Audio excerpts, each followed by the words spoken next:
Ha. Gel düzlen. Düzlen. Evet. Düzlen. Salam uşaqlar. Necəsin? Mən içəri bilim, yoxsa siz gəlmişsiniz bura? Aferin. Şöyle. Nə tərsin? Gəl elə yoxsa, yanmışsın. Sonra buyur. Gəl. Sizə bir şeydə yətmişəm. Ha? Sizə o şaxtalı olan şey gətirir, onlardan gətirir. Yenilik alamışam. Eşitdim ki, Fəxri müəllimi, Şəhriyar müəllimi döyürsünüz. Ona görə də sizi döyə bilməyəsiniz deyə əlimizə əsas kişi bala mı deyim onu. Döyə bilməyəsiniz deyə.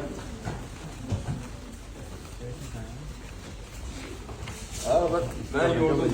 Ne yazıyor? Tamam.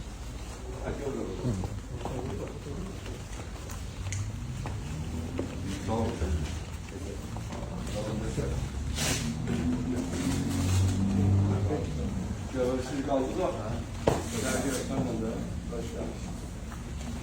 Bak gönlüm maraklısın. Ben kabinle gidiyorum. Evet. Göstermeye yatmışım. Muhakkak. Silah. Silah bu silah. Zaşita. Silahın zaşitası. İyi de yapmışlar. Teşekkürler. Teşekkürler. Efendim bilen, geyim bilen birini işlet bakar mı?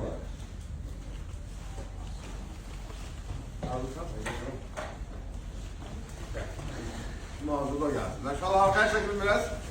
Şunlar. Ben sana ya. Bunlar Avrupa Cemiyatı edenler var.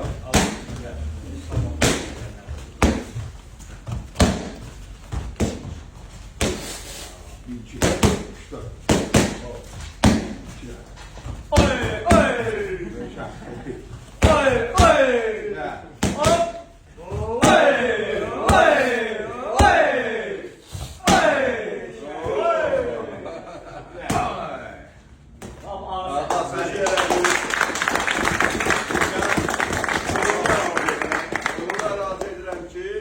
Qələbəni İslam oyunlarında, Dalıca'da Avropa çempionatında. İkisi de birbirine yakın bir mesafededir. Ben inanıram ki, ikisine de Azərbaycana qızıl medallarla dönəcəksiniz. Buna inanıram.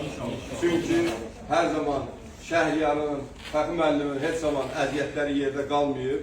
Çünkü onlar bütün günü əziyyət çəkirlər. Allah da onları hər zaman qiymətləndirir, sizə medalla təqdim edir.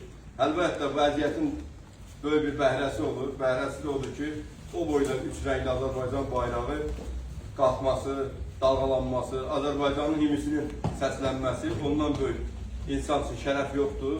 Ona görə ən böyük şərəf odur və ona da siz nail olmaq üçün arzulayıram ki, hər biriniz o şərəfi bayraq qaldırma şərəfinə nail olasınız.